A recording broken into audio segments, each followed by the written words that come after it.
नमस्कार विद्यार्थी मित्रांनो, SSLC बोर्ड कर्नाटक इंग्रजी विषय त्यातील पहिला धडा अ हिरो आपण पाहत आहोत.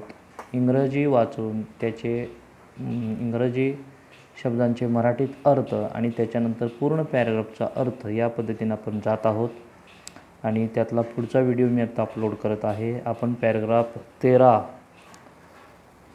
वरती आलेलो आहोत. याच्यातील इंग्रजी शब्द आपण घेतलेले आहेत. आता आपण याचा मराठी अर्थ पाहणार आहोत.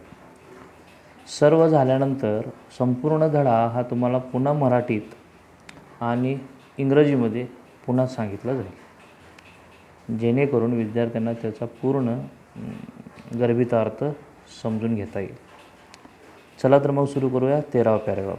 With a desperate effort he open his eyes, he put his hand out of his bed. He put his hand out to feel his granny's presence at his side, as was his habit, but he only touched the wooden leg of the bench, and his lonely state came back to him. He sweated with fright, and now what was this rustling? He moved to the edge of the bench and stared into the darkness. Something was moving down. He lay gazing at it in horror. His end had come. He realized that the devil would presently pull him out and tear him. And so why should he wait? As it came nearer, he crawled out from the bench, hugged it with all his might, and used his teeth on it like a mortal weapon. 13व्या पॅरेग्राफमध्ये काय होतं की स्वामी डोळे उघडण्याचा अगदी शर्तीचा प्रयत्न करतो आणि त्याचे डोळे उघडतो आणि तो आपल्या शेजारी आजी आहे का नाही ही त्याची नेहमीची सवय असायची स्वामीची, की रात्री जर चुकून त्याला जाग वगैरे आली भीतीपोटी किंवा कशानं तरी, तर तो पहिल्यांदा आपल्या जो शेजारी आजी आहे का नाही हे चाचपून पाहायचा. त्याचप्रमाणे ज्यावेळेला हा प्रसंग त्याच्यासोबत घडला त्यावेळेलासुद्धा त्याला जाग आली. तो अगदी शर्तीच्या प्रयत्नाने त्यानं डोळे उघडले आणि लगेचच आजी शेजारी आहे का नाही हे पाहण्यासाठी त्यानं चाचपडून पाहिलं. परंतु त्याच्या हाताला फक्त बेंचचा लाकडी पायच लागला आणि पुन्हा त्याची एकाकी अवस्था त्याला भोगावी लागली. तो घामानं पूर्ण दरदरला आणि मग ही कसली रसलिंग आहे, हे कसलं सळसळ आहे किंवा हा कसला कुजबूज आवाज कसला तरी येतो आहे असं त्याला वाटलं. आणि मग तो बेंचच्या त्या बाकड्याच्या एका काठेकडे तो सरकला आणि त्या अंधारामध्ये एकटक पाहत राहिला. काहीतरी खाली चाललं होतं. Something was moving down. तो अगदी त्या अंधारात त्याच्याकडे एकटक पाहत राहिला.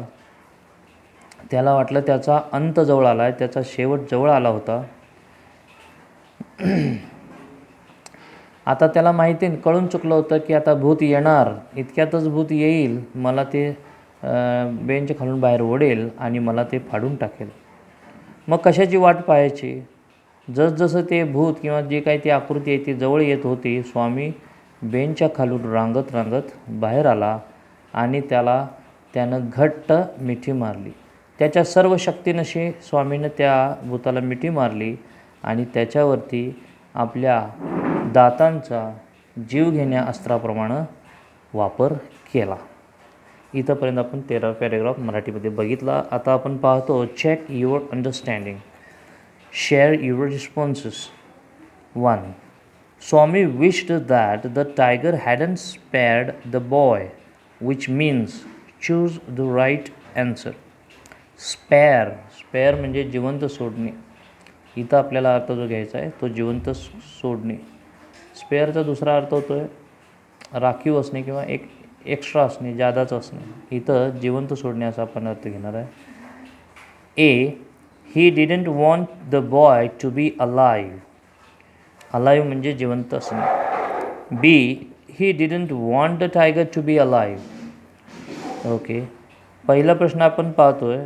स्वामी wished that the tiger hadn't spared the boy, which means स्वामीनं अशी आशा केली होती की त्या वाघानं त्या मुलग्याला जिवंत सोडायला नसायला पाहिजे होतं, ज्याचा अर्थ असा होतो की चूज द राईट ॲन्सर. खालील योग्य उत्तर निवडा.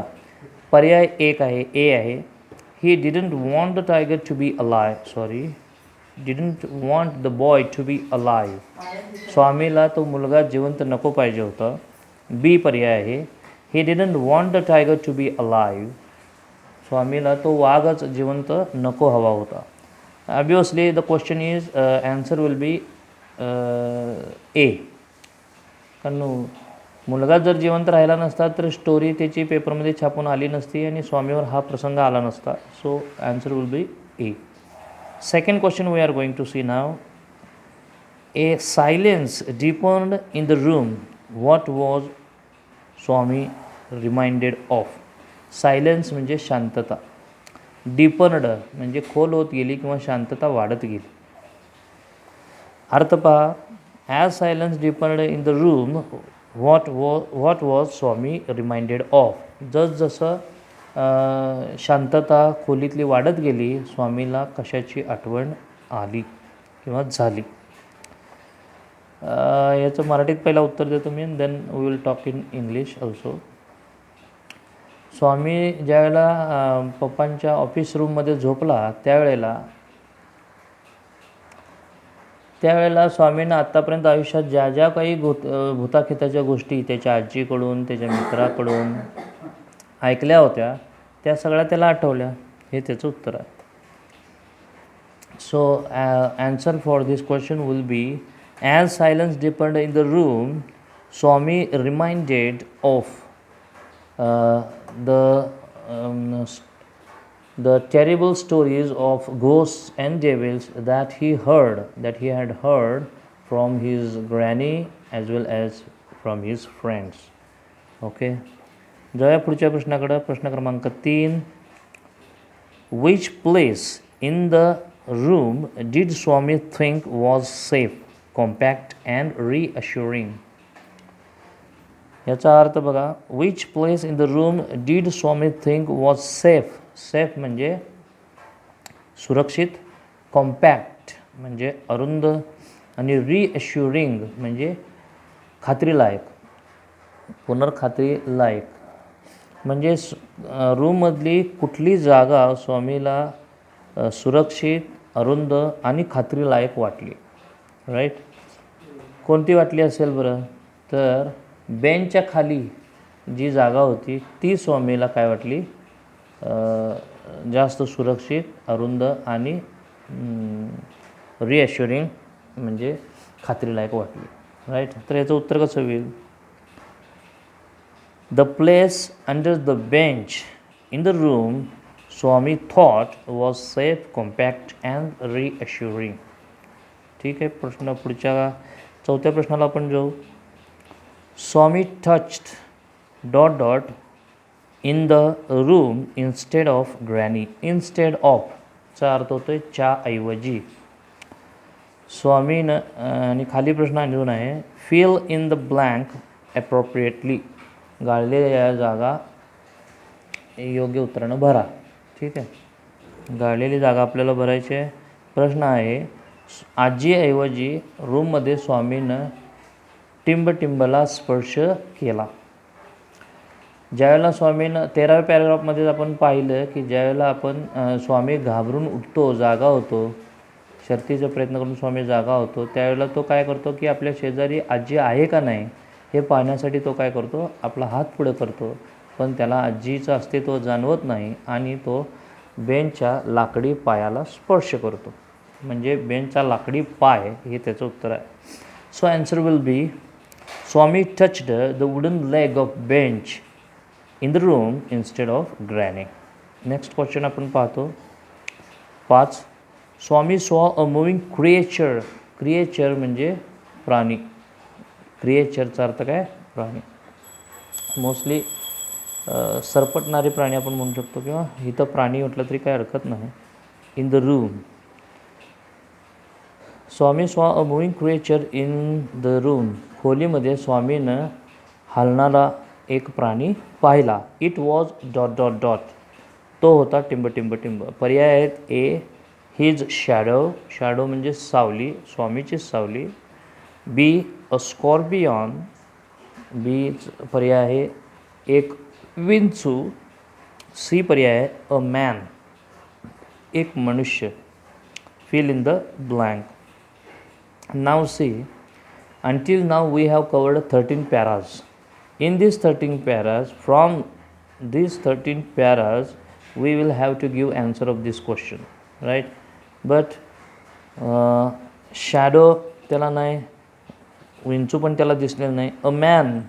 अ मॅन आहे हे उत्तर जरी इथं आपण आता बरोबर धरलं तरी स्वामीला अजूनपर्यंत माहिती नाही. ज्या वेळेला स्वामीनं त्याला घट्ट पकडलं आहे, त्याच्यावर दातांचा चावा घेतला जोरदार, आणि त्याच्यानंतर पुढच्या पॅरेग्राफमध्ये आपण बघणार आहे की तो मनुष्य ओरडलेला आहे, आणि ओरडल्यानंतर मग तो मनुष्य आहे हे स्वामीला कळणार आहे.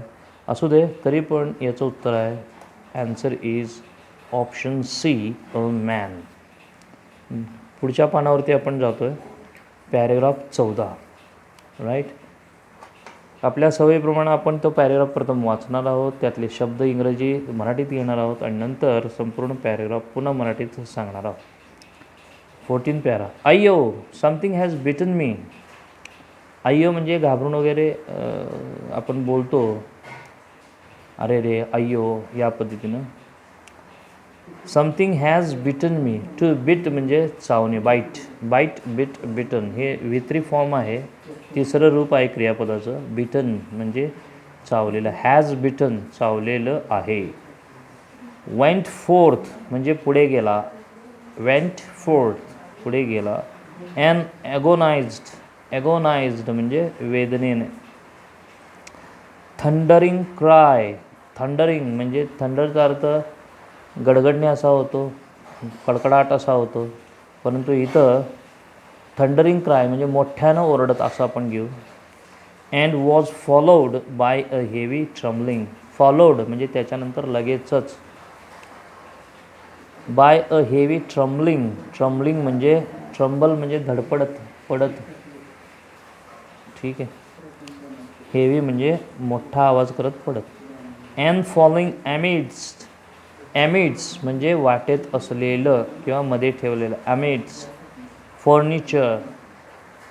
फर्निचर आता सांगण्याचा काही संबंध नाही, कारण लाकडापासून तयार केलेले टेबल, खुर्च्या वगैरे याला आपण फर्निचर असं म्हणतो. ठीक आहे. Furniture. In a moment. Moment म्हणजे क्षण. In a moment father cook. Cook म्हणजे स्वयंपाक करणारा व्यक्ती, स्वयंपाक्या.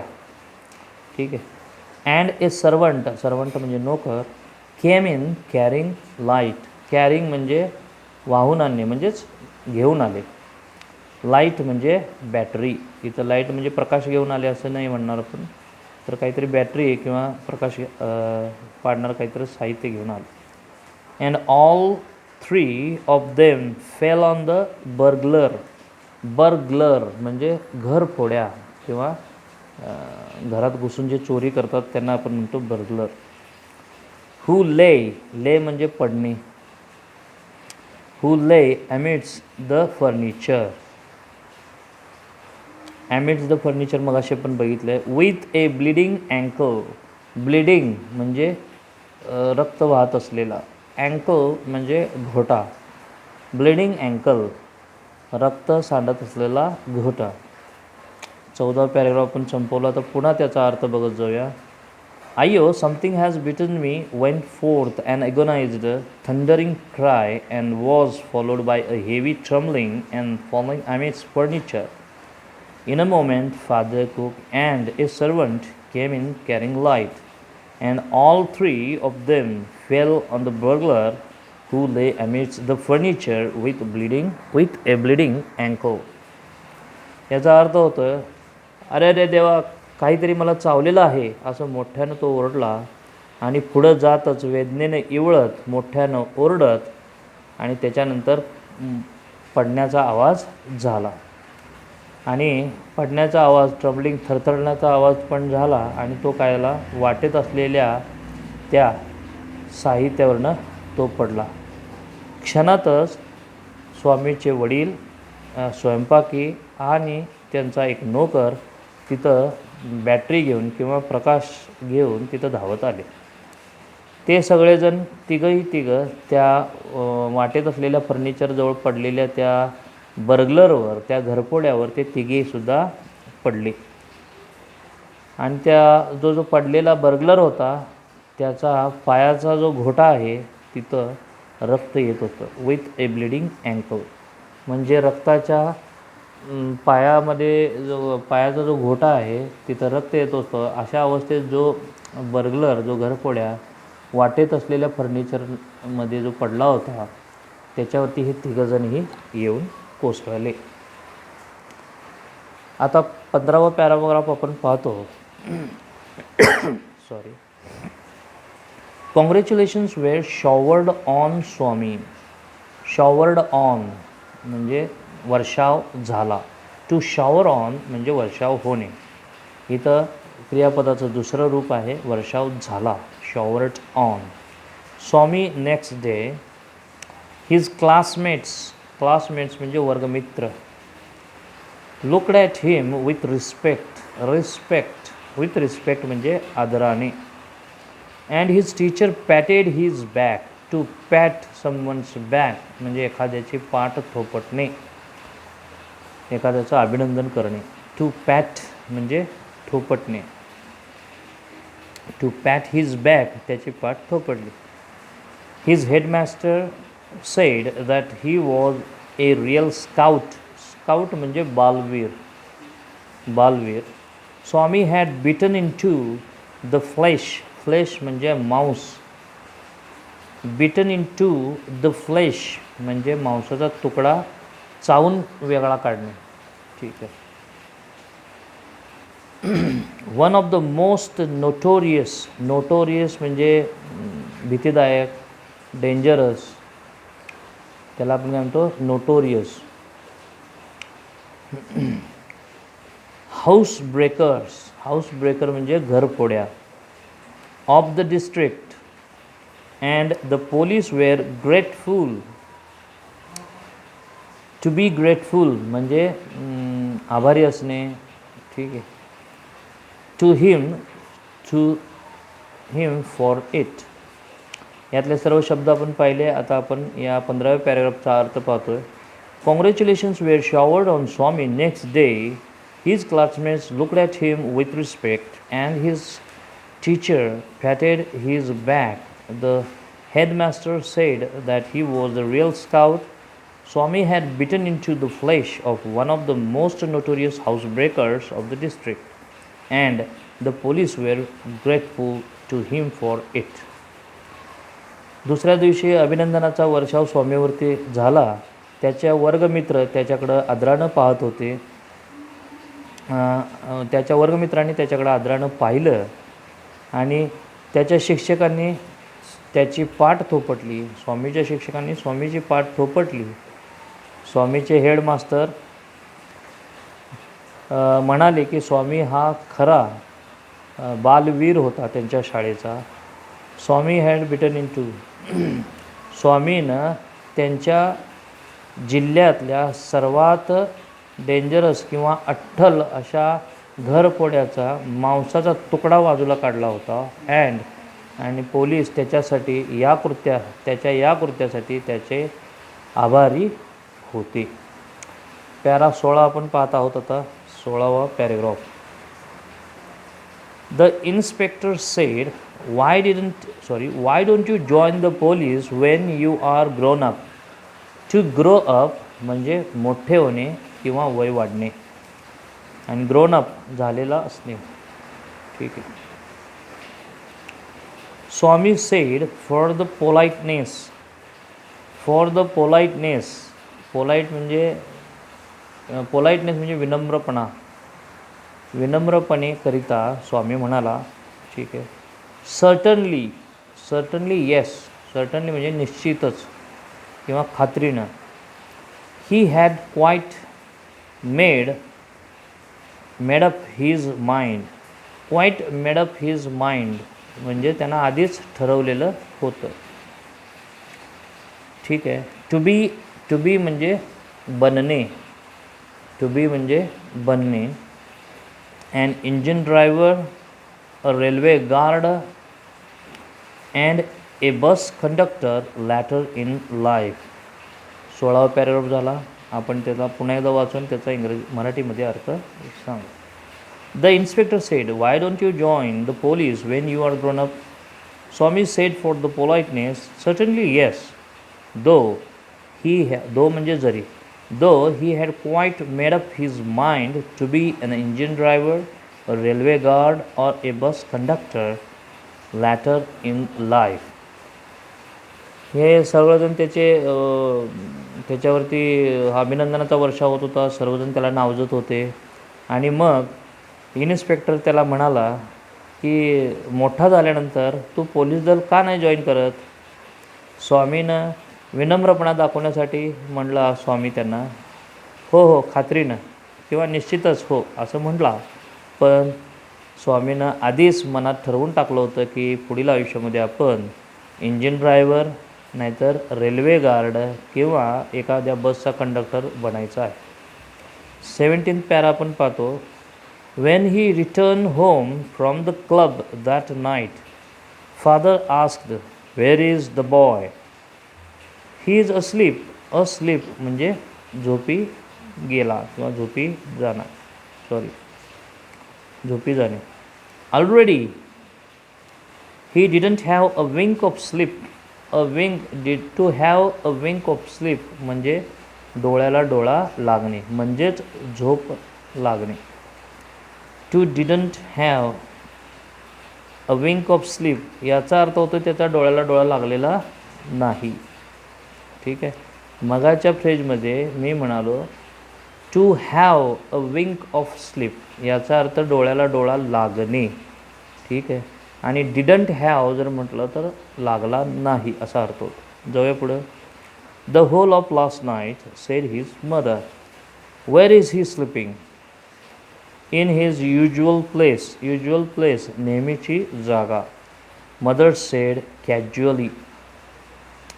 कॅज्युअली म्हणजे अगदीच कॅज्युअलचा अर्थ होतो सहजपणे.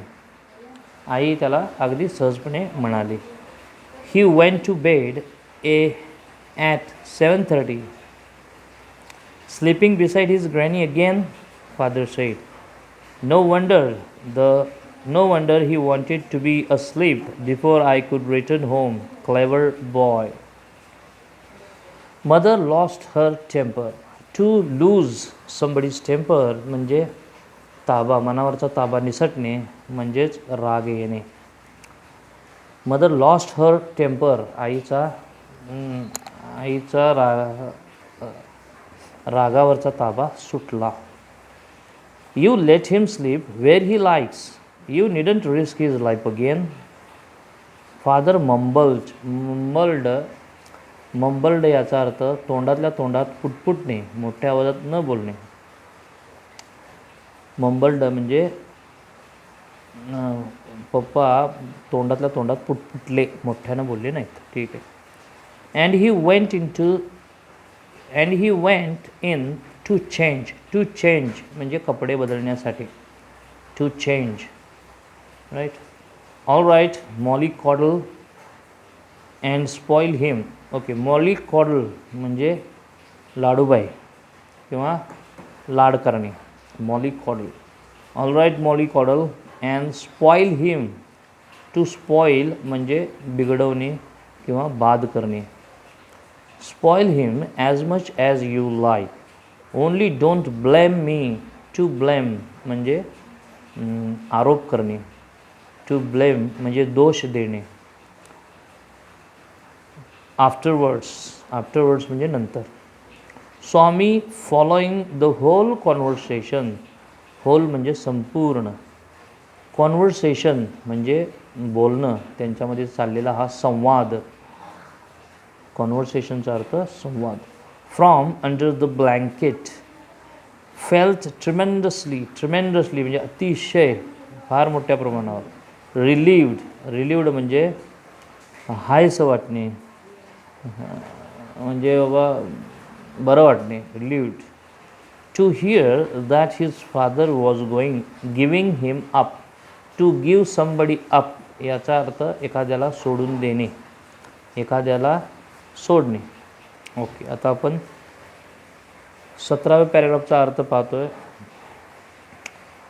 When he returned home from the club that night, father asked, "Where is the boy?" "He is asleep already." "He didn't have a wink of sleep the whole of last night," said his mother. Where is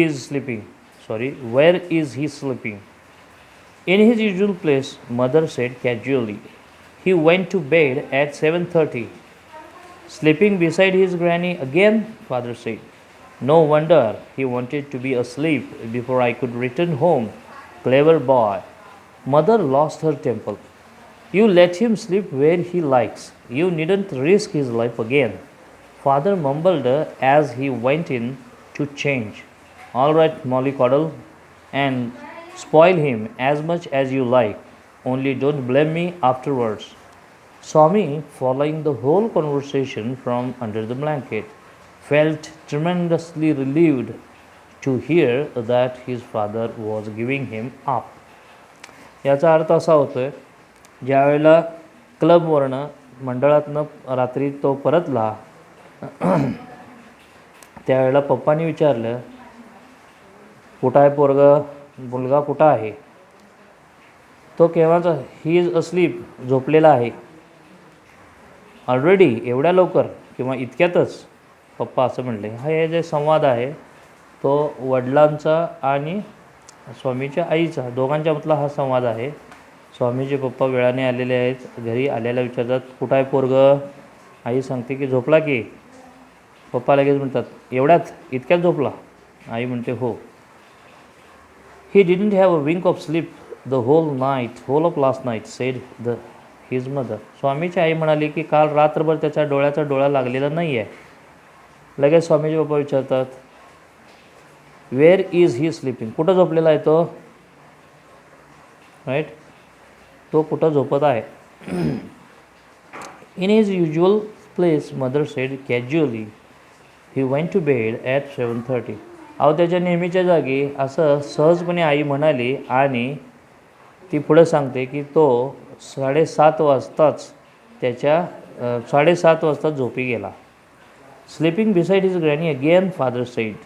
no wonder he wanted to be asleep before I could return home. Clever boy. पुन्हा आपल्या आजी शेजारीच झोपला तो, पप्पा म्हणाले. याच्यात काय आश्चर्य?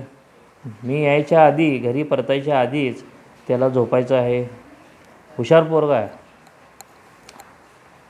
Mother lost her temper. आईचा रागावरचा ताबा निसटला आणि ती म्हणाली, त्याला जिथं झोपायचं तिथं झोपू द्या ना. तुम्हाला पुन्हा त्याचं आयुष्य, त्याचा जीव धोक्यात घालू नये तुम्ही. Father mumbled as he went in to change. ज्यावेळेला कपडे बदलण्यासाठी पप्पा आत गेले त्यावेळेला ते पुटपुटले. ठीक आहे लाडूबाई, अँड स्पॉईल हिम. त्याला जेवढं त्याचं नुकसान करायचं आहे तेवढं करा. नंतर तुम्हाला जेवढं आवडतं तेवढं त्याचं नुकसान करणार आहे तेवढं करा. नंतर मला दोष देऊ नका. स्वामी ब्लँकेटच्या खालून, म्हणजेच पांघरुणाच्या खालून हे सर्व संपूर्ण संभाषण तो ऐकत होता आणि शेवटी त्याला अतिशय दिलासा वाटला, अतिशय बरं वाटलं की पप्पांनी आता त्याला सोडून दिलेलं आहे म्हणून. नाव check your understanding. Share your responses. Who cried? अय्यो, समथिंग हॅज बिटन मी. पहिला प्रश्न आपण पाहतो, कोण ओरडलं? अरे काहीतरी मला चावलेलं आहे. बरोबर, तो घरफोड्या ओरडलेला आहे. सो हूच्या ठिकाणी आपलं उत्तर येणार, द बर्गलर क्राईड, कॉमा करून पुढचं वाक्य आहे तसंच येणार आणि तो प्रश्नचिन्ह निघून जाणार. द बर्गलर क्राईड, अय्यो something has bitten me. Right. प्रश्न क्रमांक 2 आपण पाहतो, who did father, who and a servant stumble upon.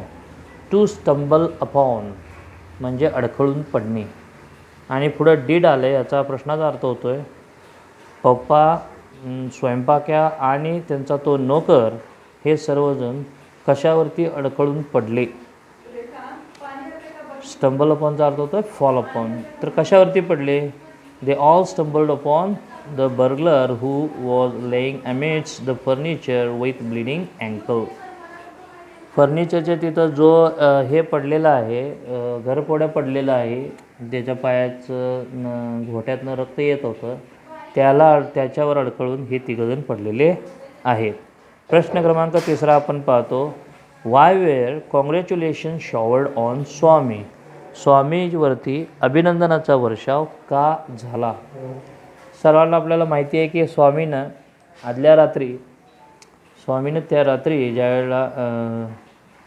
त्या रात्री त्या जिल्ह्यातल्या अट्टल अशा घरपोड्याला पकडण्यास मदत केली होती, त्याचे लचके तोडले होते आणि त्यामुळं दुसऱ्या दिवशी स्वामीच्या धाडसाबद्दल आणि त्यानं त्या बर्गलरला पकडून दिल्याबद्दल त्याच्यावरती अभिनंदनाचा वर्षाव झाला.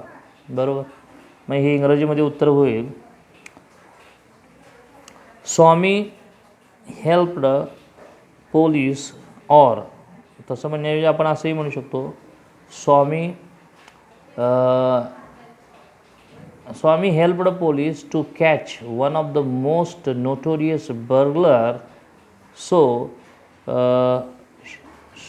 Congratulations were showered on Swami, असंही म्हणू शकतो. ठीक आहे. पुढच्या प्रश्नाकडे जाऊ आपण. 4था प्रश्न. Do you think Swami really wanted to join the police? If not, what did he want to be? Do you think, तुम्हाला वाटतं का स्वामीला खरोखरच पोलीस दल जॉईन करायचं होतं? जर नाही तर मग त्याला काय बनायचं होतं? त्यांचा जो प्रश्न विचारलेला आहे याच्यामध्ये आपल्याला माहिती आहे की ज्यावेळेला तो पोलीस इन्स्पेक्टर स्वामीला प्रश्न विचारतो की तो मोठा झाल्यानंतर पोलीस दल का नाही जॉईन करत, त्यावेळेला स्वामी म्हणतो, Certainly yes, though he have made up his mind to become an engine driver, a railway guard or a bus conductor. जरी स्वामीनं मनामध्ये आधीच ठरवलेलं होतं की पोलीस इंजिन ड्रायव्हर म्हणायचं आपण, नाहीतर रेल्वे गार्ड म्हणायचं आपण, नाहीतरी बस कंडक्टर, या तिन्हीपैकी काहीतरी बनायचं आहे असं जरी ठरलं असलं तरी स्वामीनं त्यांना नम्रतेने त्यांना सांगितलं होतं की हो होईन म्हणून. मग तेच उत्तर आपल्याला लिहायचं इथं आणि उत्तर मग असं होईल. Do you think Swami really wanted to join the police? त्याने आपल्याला डायरेक्ट प्रश्न केला आहे. No, I don't think that Swami wanted to join the police. He had made up his mind to become a railway guard, a bus conductor or an engine driver. Right. जाऊ पुढं. प्रश्न क्रमांक 5. Did Swami muster up courage? To muster up courage म्हणजे धैर्य एकवटणे. Muster अपचा